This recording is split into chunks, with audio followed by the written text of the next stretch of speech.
Mustang Stampede, been a while. Actually working on making a carryall for a tractor. I have this old hitch carrier that someone had made and it had plywood on it, so I'm actually going to clean all this plywood off. And I have a 2-inch hitch receiver that's going to be welded into my ballast box, or in my case a ballast cylinder that's going to hold this carryall, so if I need to take chainsaws or anything else out into the woods with me, I'll have something to carry it with. I'll keep you updated. Thanks. Mustang Stampede out here cleaning up the side of the hill. As you can see, sand fills in from this big sand hill that we have right here, and then it gets really soupy and hard to get through if you need to do something, so we're cleaning it up.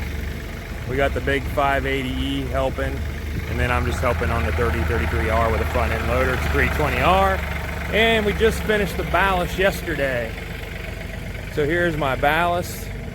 I told you guys I would show you another video of this. This is allowing me to pick up full scoops of this clay, mud, sand that's extremely heavy and get it high enough to put into a 5-ton dump truck. I've added the ammo boxes that I've seen from someone else onto the quick hitch because there's no real toolbox on here. I do have a third function for a log grapple or a root grapple. And then here's what we built. Just a propane tank, 100-gallon propane tank. It's been sawed off at the top and filled with concrete, couple brake rotors. It has an 18-inch, 2-inch receiver to put a carryall in it. I have a couple carryalls from traveling vacation with a family, so I thought it'd be a good idea to not have a full-blown carryall unless I need one and build it into the hitch. Then I also mounted another 1-inch ball at the bottom in case I want to tow my little trailer for hauling my chainsaws or whatever, and I don't want to take the carryall with me because it's a lot easier to connect and disconnect. And of course we got the iMatch quick hitch. As always, thanks for watching.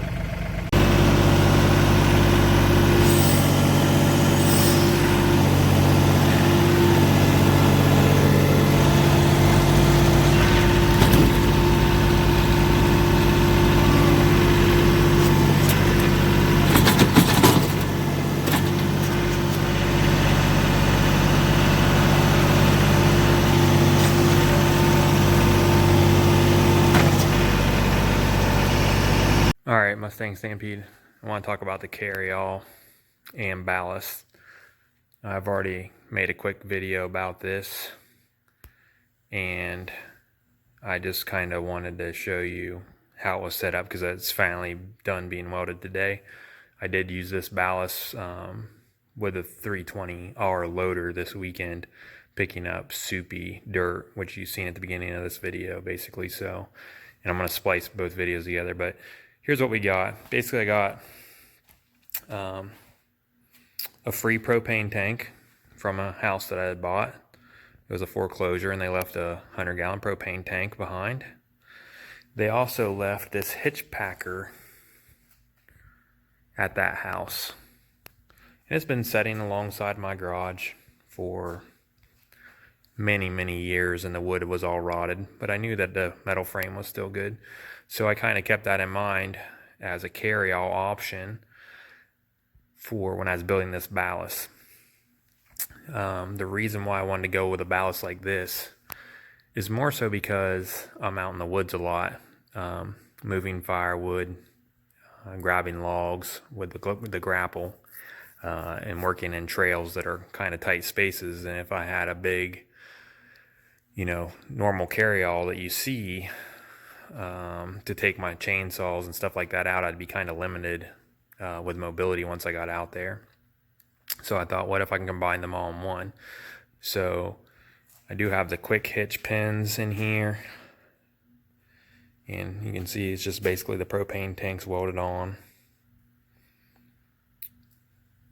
And then, of course, the pin to receive the iMatch top pin or whatever. All right. I've put these, that was a mistake. We had the nice cut edge going down there, which unfortunately, as you can see, I didn't put it the right way when I was getting welded. I found that it makes a great chain wrap. So I don't know if I'll ever paint this or not. I kind of thought about painting it green, but I'm not sure yet because I like to wrap the chains around it. And I do need chains when I don't necessarily need the carry-all. So I had an old 1-inch hitch and a 2-inch ball that went with that from an old Ford Explorer that we had in 2004. It's been sitting in the corner of the garage because the new Explorer is a 2-inch hitch. So I was like, that would be awesome because I can literally use that for two things. One, I can carry my little trailer. If I don't want to carry a carry-all, I can then disconnect the little trailer and leave everything right where it is and go work in the trails. So of course, the trailer is just a something that slides in and you drop a pin in there, or the ball. So I can't move my other trailers with a tractor because I'll have a 2-inch ball, and all my other trailer's a 2-inch ball, but the other one is a 2 5/8 inch ball. So that's the only thing that I wouldn't really be able to move with a tractor, but not a big deal. So I haven't decided what I'm going to do. This is pretty sturdy. And they had holes here and here, a hole here and here, and they had some holes along the bottom, I believe. There, one here. So my thought was maybe wrap it in like a diamond plate steel, or shorten it into half, like cut it in half and then weld it back together so it's not so wide. But I do like the fact that again, I'm holding this at like my neck level. When I walk up here, I would have a platform to maybe sharpen chainsaw or whatever I needed to do while I'm out there. But the nice thing is that it's removable. So once I have decided what I'm going to use for the material to make the carry-all, this is probably going to be heavy. I don't know if I can do this one-handed or not. I can then take that off and I am left with just the ballast. Still to have the option to take my little wood trailer out. I'll still have my chains and everything else. So the ballast, I see a lot of videos being made about ballasts. And what they always seem to lack is the weight. And I have a roundabout estimate of weight for me. The ballast itself took 7.5 bags of 60-pound concrete quick mix. I did buy that. I did buy this 2-inch receiver. It's an 18-inch 2-inch receiver. The cylinder itself is 14.5 inches deep.